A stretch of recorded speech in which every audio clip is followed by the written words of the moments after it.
From the New York Times, you're listening to The Wirecutter Show.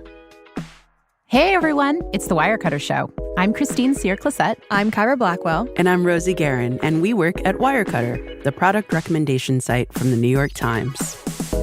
Each week, we bring you expert advice from our newsroom of 140 journalists who review everyday products that will make your life better. This episode of The Wirecutter Show is called, Can We Stop Eating Microplastics? All right, you ready to get into it today? Let's do it. Yeah. Okay, well, I came prepared with a prop.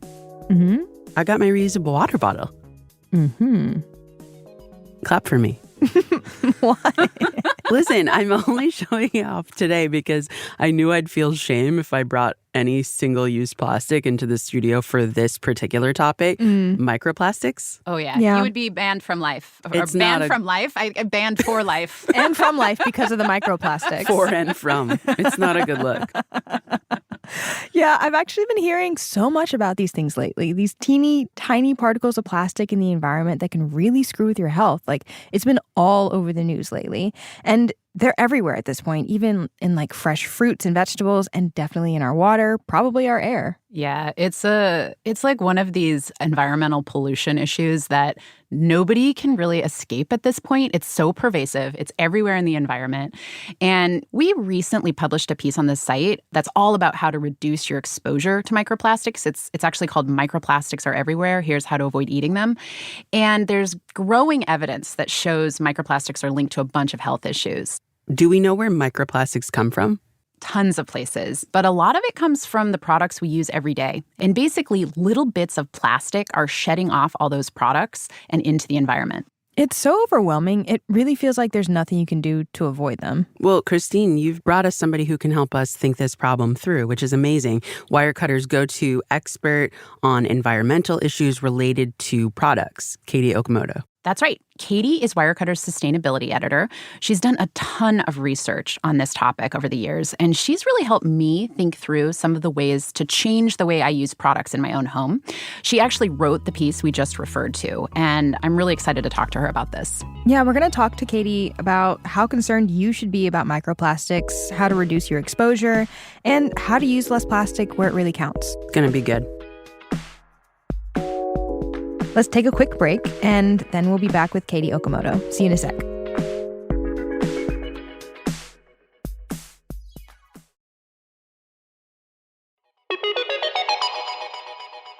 Welcome back to the Wirecutter Show. Today, we have Katie Okamoto, who is Wirecutter's sustainability editor.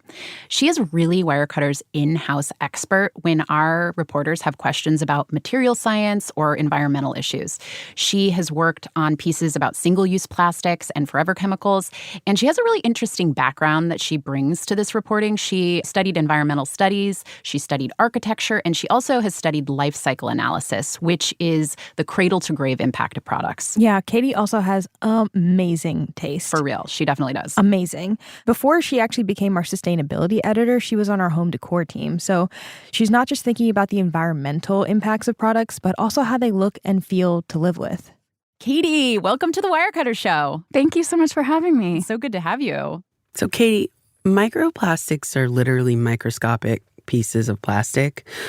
Are they just shedding off things like plastic containers and plastic bags, or are there other surprising places where they might show up? Well, first, I do want to clarify that microplastics aren't always microscopic. So microplastics are defined as a particle or a fiber that is 5 millimeters or smaller. Nanoplastics is 1 nanometer or smaller. It is invisible to the human eye. We sometimes use the word microplastics as just a catch-all as anything that's smaller than that 5 millimeter. The sources of these plastics varies, but most of the plastics that exist in the environment are coming from shedding or breaking down of larger plastics over time from a physical abrasion, from heat, from sunlight. So a lot of our clothing, surprisingly, is actually made of plastic. And when it goes through the laundry, that is one of the major sources that scientists are looking at and concerned about is microfiber plastic shedding from laundry getting into the wastewater from your washing machines. What are some other examples that you can think of that are just like you would never expect this to be made of plastic? Well, in the United States, since 2015, they have outlawed microplastics being added to things like toothpaste and face wash, but cosmetics can sometimes have plastics as like an exfoliant. A major source of microplastics in the environment is actually tires from cars. And so if you live near like a busy highway, that might be something that is more prevalent in the air. But we are so dependent on plastics. And I want to say, it's part of why we are able to function in the way that we do. It's used in a lot of medical devices. We would all be hard-pressed to look around our homes or our workplaces and be like, oh, there is no plastic here. Yeah. Mm-hmm. So, Katie, what are some of the health risks people should be aware of when it comes to microplastics?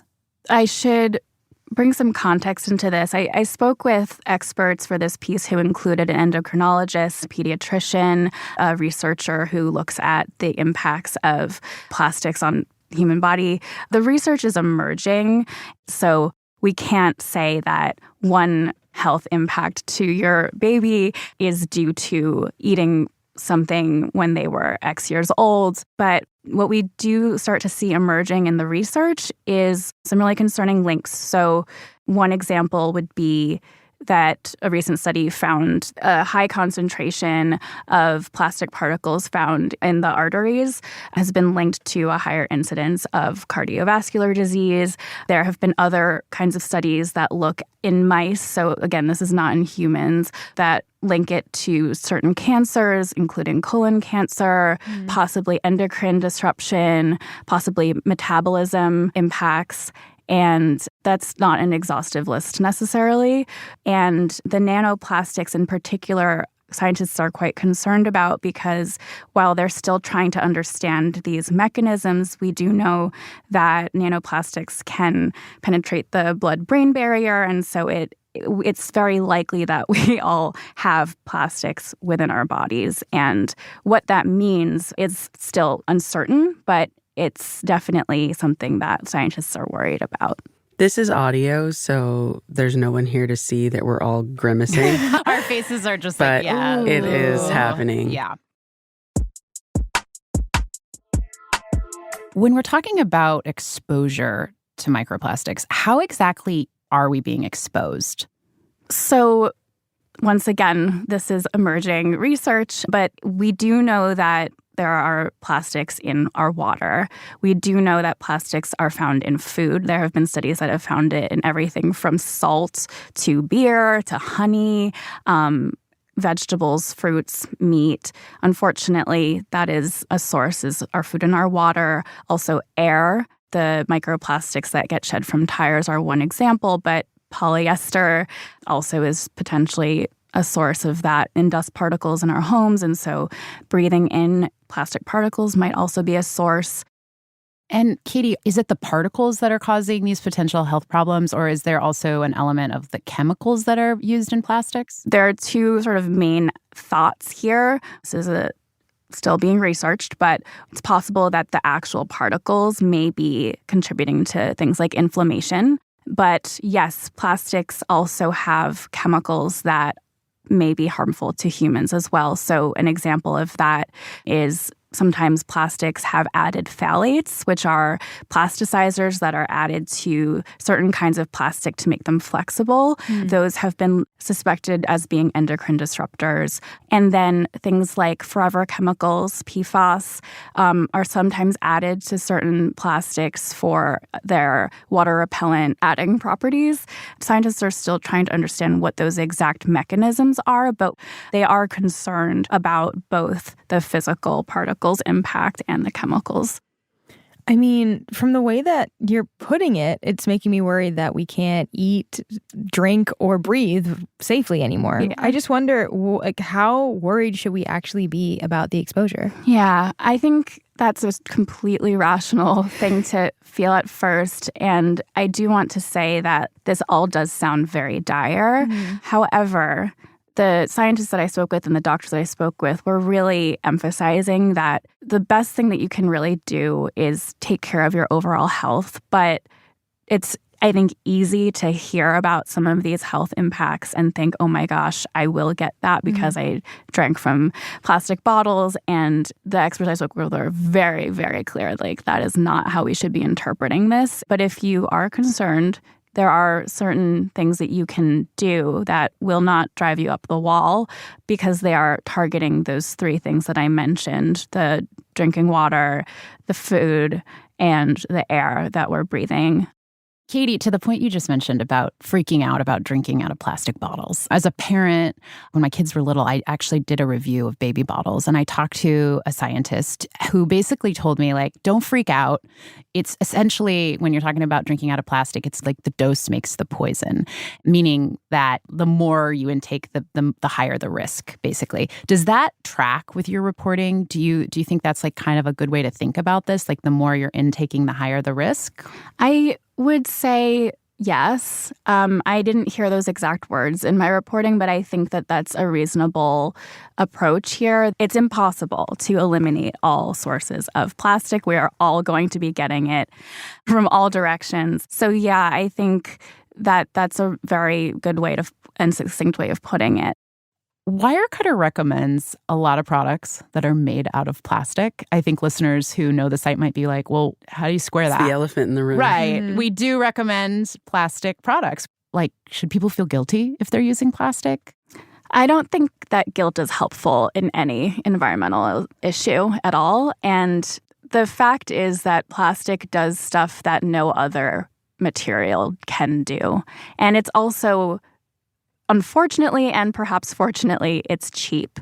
We are all on budgets. We all need things. I think the best thing that we can do is, when we have this environmental value, thinking about where we can cut back on plastic strategically and where we really do find that it makes a difference, whether that's financially or in performance. So, for example, I try not to buy polyester clothing. I also find that polyester isn't as breathable. That's a personal preference. But I have an inhaler and it's made of plastic and it might save my life. So I think that what we do at Wirecutter is we're really trying to give people choices that we have vetted through rigorous testing and reporting that they will do the thing that they say they're going to do. And if you are buying plastic, I think it's important to think about durability and longevity as well. Is this going to last longer? That kind of thing will really help to reduce the amount of plastic in the environment overall. Right. So it's kind of like a good rule of thumb overall for when you're thinking about a sustainable purchase is something that you can use for a long time. And that applies also to plastic products. Absolutely. Yeah. Okay. We're going to take a quick break. And then when we come back, we'll talk more with you, Katie, about how to reduce exposure to microplastics and about the steps parents may want to take to protect their kids, especially when they're young. So we'll be right back.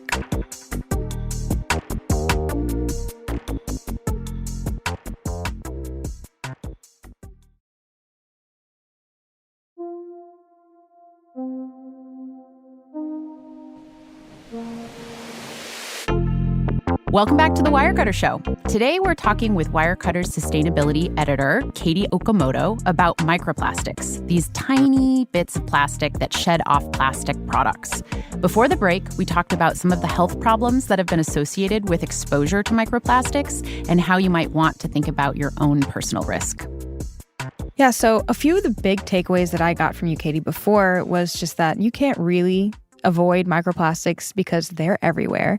But just because you're exposed to them, that doesn't necessarily mean that you're going to have a negative health outcome. And scientists aren't really sure yet just what level of exposure is okay. That is exactly right. And again, they're not sure about the impacts even, right? So they're seeing links. So we'll learn more. All right, now we want to pivot and dig into the very practical ways you can reduce the amount of microplastics you're exposed to. Katie, before the break, you walked us through the 3 main sources that people might want to think about. What are those 3 sources? Yes. So again, there are as many sources of microplastics as there are types of plastic out there, but the ways that really seem most strategic are drinking water, food, and the air that we breathe. So basically, the things we need to keep us alive. Oh, yeah. Yeah. Great. All right. So let's take each of those sources one by one and kind of walk through how we can think about reducing our exposure. Let's start with water. What are the ways that people should be thinking about limiting microplastic exposure in their water? Sure. If you are concerned about the risks of microplastics and you want to reduce that, we have seen emerging research that suggests that plastic bottled water has higher concentrations, or may on average have higher concentrations of micro and nanoplastics than other sources of water like tap. I want to make a huge asterisk there and say this is not universal. This is just based on large-scale studies. But the theory here, and it seems to hold up in studies, is that plastic bottled water can shed those small particles, whether it's through agitation in transportation, whether it's by sitting out in your hot car or a delivery truck that's been really hot. And so one of the sort of easiest ways that you can hedge your bets here and try and reduce microplastic exposure is by cutting out bottled water as your major source of hydration. Obviously, that comes with other caveats because some people don't have access to safe tap water. Safety is obviously the most important thing here, but if you drink frequently from plastic bottles, you may want to think about using a reusable water bottle, switching to other sources. If you are concerned about microplastics in water, there's also microplastics potentially in tap water. Bad news, sorry. And again, this isn't universally true at all levels, but one thing that you can do is look for water filters. We recommend ones that are NSF ANSI certified, which means that they have been rigorously tested by this nonprofit organization that works closely with manufacturers and with the EPA to do like rigorous testing for all kinds of potential contaminants. Plastic is often one of them. When you say water filter, do you mean like a Brita that you put in your fridge or something that you attach to your kitchen sink faucet? It can be both. Okay. So we actually recommend, and we have a great selection of options because not everybody can use the same things for depending on their hardware at home. Yeah. You might want to do that pitcher style. But that's made of plastic, isn't it? I know, yeah. Okay. So the irony here, again, we are so dependent on plastic, and I think this really points to a bigger picture point that I want to make sure we address, which is that we as individuals here are like really searching for solutions to protect ourselves, protect our families, take a precautionary approach perhaps. But this is clearly something that is systemic at the global scale. And I will say, just to quell the fear that, oh my gosh, if I'm using plastic to remove plastic, I brought this up with some of the people that I talked to for the piece, and they were saying, it's probably okay. You're probably going to still be reducing the potential plastics that you're ingesting. And the reason for that is because these water filters don't work if you put hot water through them. And heat is one of the things that causes more rapid deterioration. Got it. And in addition to that, if you really want to be extra careful, and this is actually a great maintenance tip for Britas and other kinds of pitchers anyway, keep it in the fridge because, again, that kind of cold environment is less likely for that accelerated deterioration to occur. I use another one that we recommend, which is an under-the-sink filter. It's one of the Aquasana filters. I think that's a great option if you're somebody who can install a water filter in your sink. That is very convenient, and it actually has a more robust filtration system than the Brita filters, right? Yeah. Again, we're not saying that like all tap water is going to have huge concentrations of microplastics, but it is something that we drink every day. We use it often for cooking. So over time, that might be one of the things that can really reduce your exposure.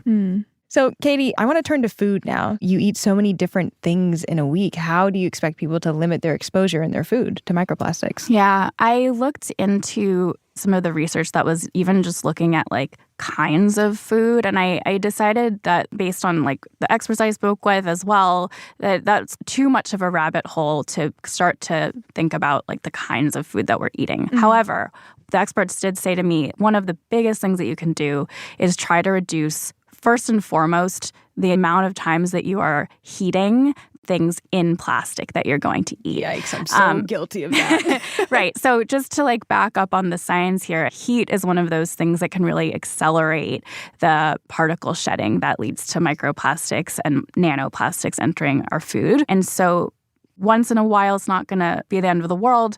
And that's true for all the advice that we're giving here today.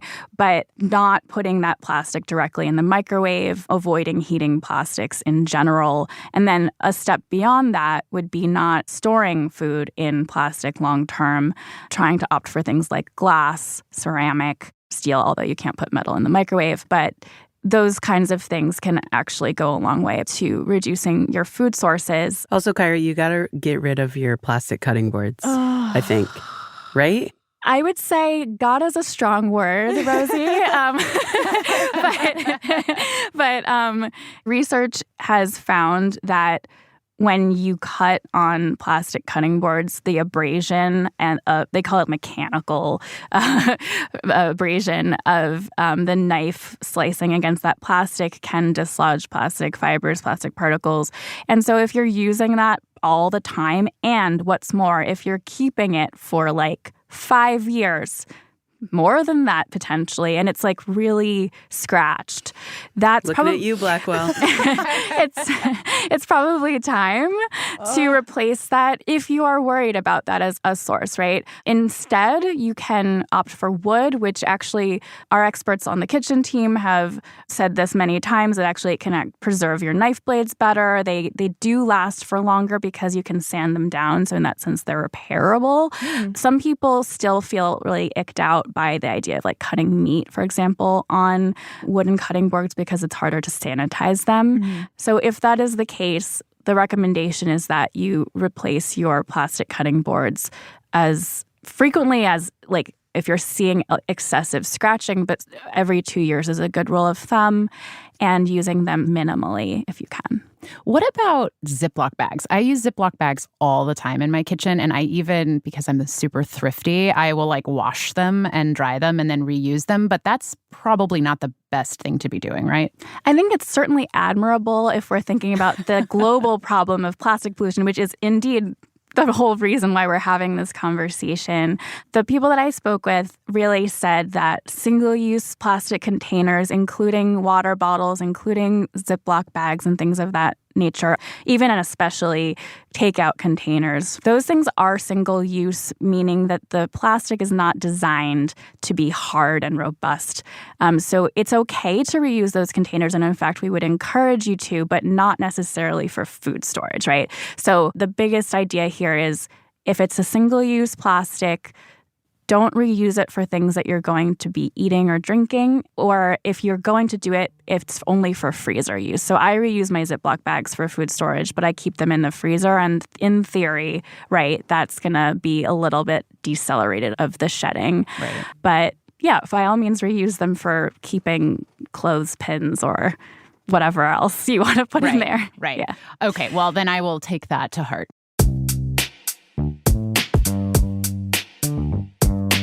We've talked about water. We've talked about food. Let's talk about air. This is the most essential on the list, probably, because we're all doing it all the time. What's the answer here? Do you just get an air purifier? Like, what do you do? Well, take a deep breath. Actually, boring habits can go a long way, according to the experts I talked to. Vacuuming regularly, anything that's going to reduce dust, because what they're finding is that essentially the source of plastics in the air is in the form of dust. Doing wet mopping or wiping down of surfaces with a damp cloth, because the idea here is you're not kicking up the dust. So what they would suggest is don't go around with a feather duster. That kind of thing might actually put those particles into the air. And then beyond that, yes, you might want to consider an air purifier that can probably help to reduce the kinds of particles that are in the air. And we went pretty deep on air purifiers in an episode we did with Tim Heffernan, our air quality writer, a few weeks ago. A lot of the same guidance. Yeah, and it's basically it's the same advice, right? I mean, as a parent, I have 2 little kids.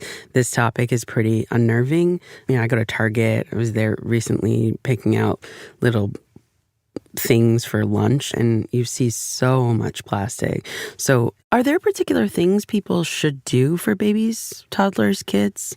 So parents are obviously juggling a lot, and for a lot of people, plastic is just the most practical thing to buy. I will say that the research suggests that infants are exposed to higher concentrations of plastic. So if you are going to use a plastic bottle, the experts that I spoke with suggested that you try not to heat directly in plastic.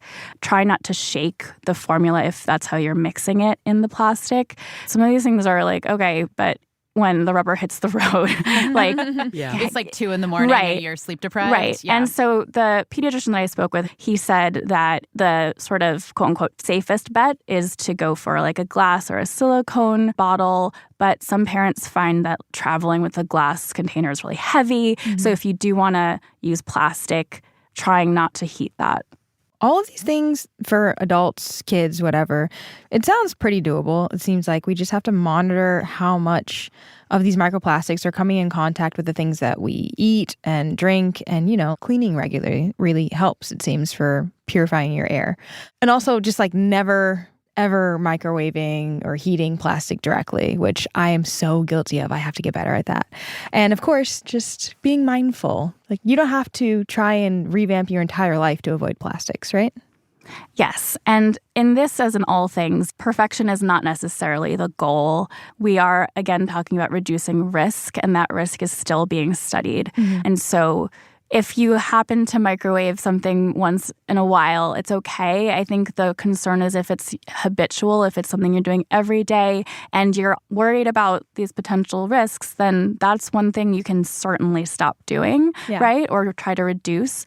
But again, concerns are really about public health. We have a massive plastic pollution problem, and we are seeing that microplastics and nanoplastics are ubiquitous in the environment. We're learning more and more about those impacts. So I think down the road, similar to how we've seen in some other regulatory areas like forever chemicals, it's possible that we might start to see rules coming through about filtration of water, for example. So these are some things that you can maybe feel empowered to do to reduce in the meantime. And then I think everybody has a different relationship to plastic. So thinking about where do I really need it in my life? Where is it actually life-changing that I have it? Mm-hmm. And where are the areas where if I am worried, I can try to have less of it? Mm-hmm. Last but not least, these health impacts that are worrisome, such as I listed off cancer, I listed off some potential endocrine impacts, cardiovascular disease. The biggest thing that you can really do if you're concerned about those health impacts is to address your health in other ways that aren't necessarily related to plastic. Mm-hmm. Getting a checkup, speaking with your medical practitioner, and taking care of your overall wellness. And worst comes to worst, avoid food, water, and air. Easy. Is what I'm hearing. There you go. Right? There you go. From Wirecutter's sustainability expert. I'm looking forward to that headline. That's going to be great. I mean, like you're saying, Katie, this is so complicated, and we really can't avoid plastic all the time, right? It's just there are just so many things in our lives that we have to have that are made of plastic. So the headline also is don't freak out, right? Absolutely. Use it where you need to. Absolutely. I think it's really important for us to emphasize here that the responsibility to solve this health crisis potentially and this plastic pollution problem and crisis is not on us as individuals alone. We're all doing the best that we can with the resources and circumstances that we have. And in fact, this is a global scale systemic problem. Industry's going to have to change. I think government's going to have to step up. I think the way that we understand health is going to have to shift.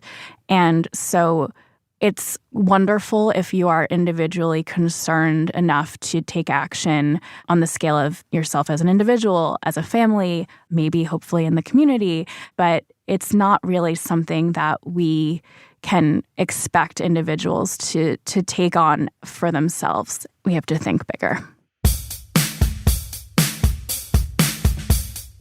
Before we wrap, we like to do this thing where we ask all of our guests one final question. So what was the last thing that you bought that you really loved? Okay. I think I would say this is a strange answer, perhaps, but they're called yoga tune-up balls. They are these dense balls that are the sort of size and density of a lacrosse ball or a field hockey ball, if you've ever had one of those. I hate to say it, but they are made of plastic, and it comes in a little pouch. You can use it on the road or at home to like work out a muscle knot.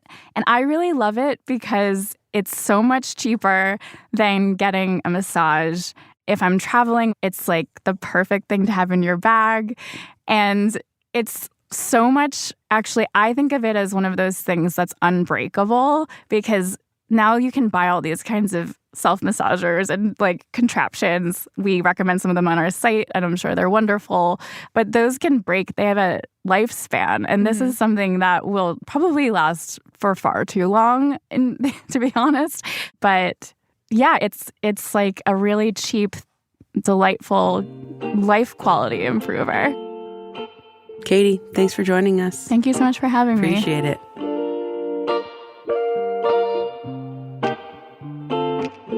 Microplastics. What an incredible topic. And Katie was a pretty exceptional guest, so knowledgeable. Amazing. Yeah, I actually feel less like worried about the topic than I did before. I feel that. I feel like she gave some really actionable steps that you can take.